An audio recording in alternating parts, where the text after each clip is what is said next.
It's your boy Elza Catch at 300. Y'all know I'm coming.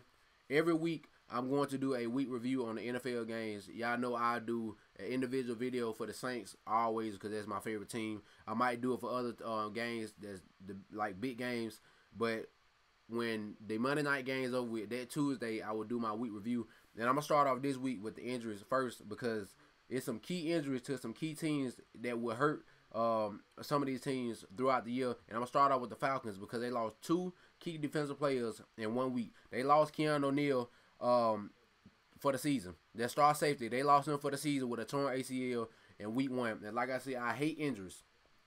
And in this sport, I hate injuries because you know people work so hard and then they come in preseason, a training camp, 1 week, and I'm playing, and they tear the ACL, they get out for a whole season, Achilles, something like that. So I hate injuries with any team. And then you lose Deion Jones for at least 6 weeks with a foot injury that requires a procedure. So you lose your star safety for the entire season. Then you lose Deion Jones for at least 6 weeks, and he is their leading tackler. He is the play caller on defense. He is everywhere on defense. And I know how smart he is because he played against Drew Brees. He picked us off last year in the end zone. I know how good Deion Jones is. So that's going to hurt them going into these next couple, at least 6 weeks. And it's going to hurt them all the way down the line with Keanu O'Neal out with a torn ACL.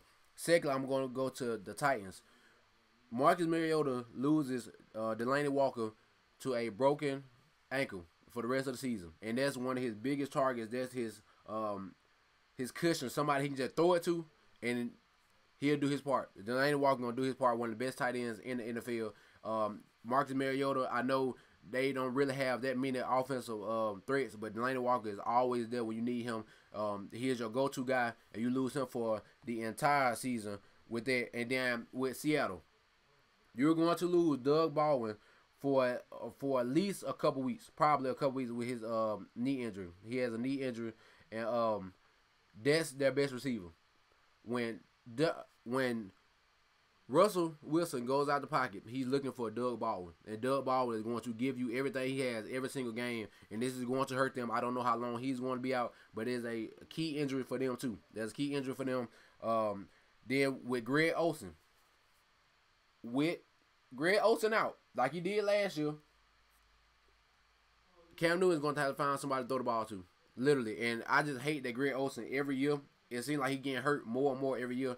And that's a big blow for them. That's a huge blow because Greg Olsen said he was feeling as good as he's ever felt going into the season. And then he go out there and hurt his foot in the first half of the game. And he had a boot on it. And he's going to be gone for a significant amount of time. We don't know how long it is, but that's going to hurt them too. But I believe with their defense, they have a great defense. The Panthers have a great defense. But on offense, Christian McCaffrey is going to have to do more than what he was doing last week. Devin Funchess is going to have to step up, and everybody else on that offense. Cam Newton going to have to run the ball a lot more, but it's going to hurt them. That's going to hurt them. And then with Leonard Fournette with the Jaguars, people were saying that he was going to be gone for the rest of the season. Now he's day-to-day, so that's very good for them because that was going to be a huge blow. There was going to be a huge blow for them with their chances trying to make it to the Super Bowl and try to make it farther in the season. And with who else? Who else we got? With the Steelers, he is not injured, but they have officially taken Le'Veon Bell off the depth chart. He wasn't there for week 1. He's not going to be there for week 2, I guess. And that's going to hurt them. I know people say James Conner, he did a very good job, but you cannot replace Le'Veon Bell right now. What he does, and you only tied with the Cleveland Browns. You didn't win the game. You tied with them. And there was a lot of places I saw where Le'Veon Bell could have been at receiver. He could have got strings and ran and scored a touchdown because Le'Veon Bell is really that good. So with the Steelers, they're going to have to find something out. They're going to have to find something out. They're going to have to literally try their best to get Le'Veon Bell back because I like Connor, but he's not Le'Veon Bell. Now I'm going to go with the games. And I'm going to start off with the Rams and the Oakland Raiders. The first half of that game was so good for John Gruden because he came out there and it looked like they was on to something. It looked like they was on to something. They were playing great defense. They were stopping Jared Goff and Todd Gurley. They was very good on offense. Marshawn Lynch ran the ball and got carried in. He literally drug people 5 yards for a touchdown. And they were looking very good that first half. The second half, I don't know what happened. It looked like they were tired. And the first thing John Gruden gonna say when he get his conference, and he gonna say, we didn't get in the pass rush. Why y'all didn't get pass rush? Because y'all don't have Khalil Mack. You traded him away, saying his demands were too high, but you got a 10-year, $100 million contract, and you ain't coached in 10 years. You get $100 million.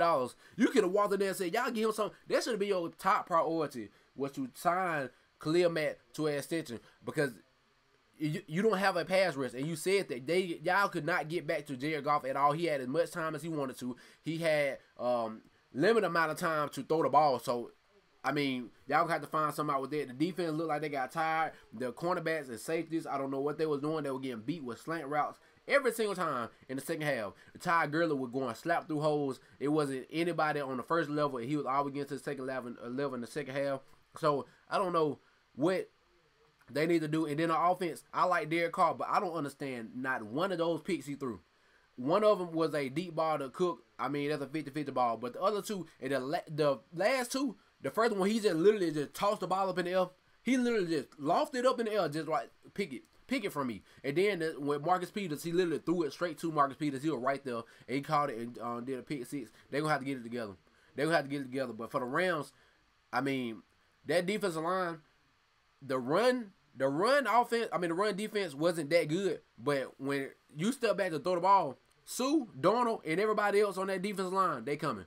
They are coming every single time. They got great cornerbacks. Their linebackers are really good. They got a great safety. So the Rams are looking good offensive and defensive wise. And they look like they can win any game with defense or offense. Jared Goff is literally so poised. Kupp is a dog. I mean, that man is a dog. Robert Woods going off. You know, Ty Gurley going to go off. He going to do what he needs to do. But like I said, for the Rams, they can do anything. They can play defense for you, and they can win you by scoring a lot of points. So I like that. But with John Gruden, he lost. And you should have kept Khalil Mack, because Khalil Mack would have got there and hit Jared Goff a couple times. You saw what he did with the Chicago Bears. Now I'm going to go to the Panthers and Cowboys.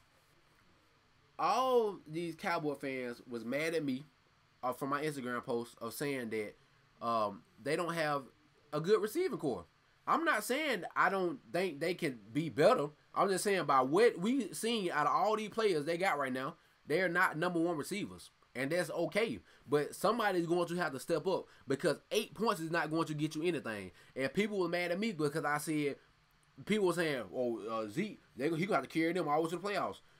No, because they ain't going to do nothing but load the box and make him not get any yards. I think he had 60 yards week one against the Panthers, which has a great defense. We know that. But he had like 60 yards, and they made Dak Prescott throw the ball, something that was not getting done. It was not getting, they were getting pressure on him. They were making him throw the craziest balls. I mean, that's just how it is. That's how it's going to be with the Cowboys until they find out the receivers, and Dak Prescott can throw the ball a lot of times, and then you can get Zeke ready. Because I know Zeke going to do his part. The offensive line going to do their part. The offensive line didn't look very good without Frederick out there, but they'll be okay with Zeke. It's the fact that Dak Prescott has to throw the ball to Gallup and all the other players. Don't get mad at me because I said they don't have a lot of weapons on offense. It's the truth. Until they show us they don't have a lot of weapons on offense, and 8 points is not going to get it. Their defense was pretty good. I like their defense. It was pretty good until you get Cam Newton running the ball. But for the Panthers, you lose Greg Olsen, like I said. And Cam Newton looking like he can – they've put him in a lot of positions where he can actually throw the ball short and quick. Instead of him getting hit all the time or having to run the ball all the time, that new offensive coordinator let him – play action, quick passes, and then run the ball when he really wants to. Not run the ball when he a lot of people running at him and stuff like that. So for the Cowboys, they got to find somebody. They got to find somebody that's going to catch the ball. And for the Panthers, they're looking good, but you lost Greg Olsen, and they still have a great defense. Luke Kuechly is a dog. I hope his injury wasn't too bad. And now I'm going to go to the Packers and the Chicago Bears. The Chicago Bears defense is going to be so good. Either at the middle or the end of this year or next year, they are going to be very good. They have a very good defense line. You add Khalil Mack, and this man had a game. He had a Hall of Fame type game. He literally came out there on a snap count. He wasn't even supposed to play as many snaps as he did because he's not in football shape because he didn't play. He came in and really forced fumbles, got fumble recoveries, catching picks. I mean, this man is a dog. And he has to. And for the Packers, you have to play this man at least, 2 times a year. And Aaron Rodgers, if they don't get somebody that can block all these people like Anderson Griffin and who else, Khalil Mack and stuff like that, it's going to be a long year. Aaron Rodgers got hurt the first game. We don't know what's wrong with him yet, but he got hurt the first game is because he's getting pressure put on him. They're gonna have to find somebody that can block Khalil Mack and all the other players in that division because they have great defensive lines in that division. Khalil Mack, like I said, was a dog. He was a complete dog. Aaron Rodgers just got to those cornerbacks and those safeties late in the game. I think Khalil Mack had got put in his position where he wasn't able to rush. The last play with the Randall Cobb situation, they put him in a zone coverage. He dropped back in zone coverage. Make him go out there and get Aaron Rodgers. I don't know what they was doing on that, and then he still ran all the way down the field, almost tackled Randall Cobb. So, like I said, they're going to have a great defense. Mr. Trubisky, they let him throw short balls. I don't know if they don't believe in him all the way, but he was throwing short passes. Howard and all these players, they're going to have to fix it on offense. I really think they're going to have to fix it on offense. But for the Packers, you got, as long as Aaron Rodgers is straight, I believe in y'all. But I just hate the fact that everybody's saying he's just the best quarterback ever and stuff like that. But I get that on a later date. And finally, I'm going to go to the Jets and Lions. Everybody loves to talk to me about when I made my top 10 quarterbacks list, I put Derek Carr at 10, and everybody was yelling, where's Matthew Stafford? Now, I know Derek Carr or Matthew Stafford didn't have a great game, but I like Derek Carr over Matthew Stafford. And it came out today that the Jets said they knew exactly what Matthew Stafford was going to do. They knew every call he did. He didn't make any adjustments at the line or anything like that. And you got paid all this money. And you threw 4 picks. You threw 4 of them. Sam Darnold played way better than you. He played way better than you. And you more experienced than him. Like I said, you're going to have to show me. You get all this big money. You're going to have to show me before I put him in the top 10 anything. And he did not play like a top 10 quarterback the other day. He did not play like a top 10 quarterback. The offense was looking bad. The running game was garbage. The running game was garbage. The defense did not look good at all. They had a rookie quarterback out there torching them deep down the field and anywhere else he wanted to do. And like I said, with the Jets, I love how Sam Darnold played. He came out there when he threw that first pick. I said he's going to show if he's a real quarterback by the way he played after he threw this pick 6. The first play of his career, he threw a pick 6 and came back out there and went off.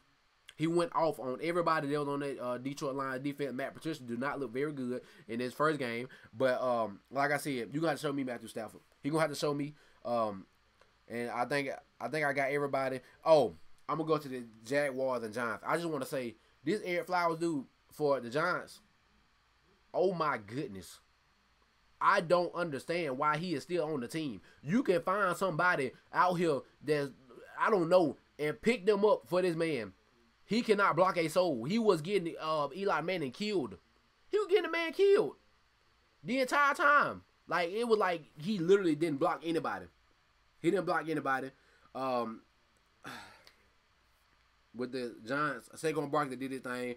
We didn't get the big feud that we wanted to get out of Odell Beckham and Jalen Ramsey, but it was a great game. It was a great game. I loved the game. It was very intense defense-wise. I love Odell Beckham back on the field. Saquon Barkley had a long run. I still believe in Saquon Barkley. Even though that line is not good, they get a good line. He's going to be a dog. For the 49ers and the Vikings, Jimmy Garoppolo, he lost his first game as a starter, and it was very bad through, I think, 3 picks. The Vikings defense is too good. They so good. That defense is so good. With Harrison Smith back there and that defense line, those linebacker Kendricks and all those Xavier Rhodes, it's the same thing. Kirk Cousins looked pretty good out there. And like I said, Jimmy Garoppolo, he lost his first game. He threw 3 picks, and that's how it is. So I'm looking forward to week 2. But those injuries, there's some key injuries out there that's going to hurt some of these teams. And my biggest wow of this week was the Jets with Sam Darnold, how he went out there and played after he threw that first pick. And for the Bills, start Josh Allen. Do what you do. Start Josh Allen. Because that Peterman dude, oh my goodness. Oh my goodness. So y'all let me know how y'all feel about week 1. It's your boy Ezra KJ300. Y'all know I'm coming. Make sure you like, share, subscribe, and look at these digits.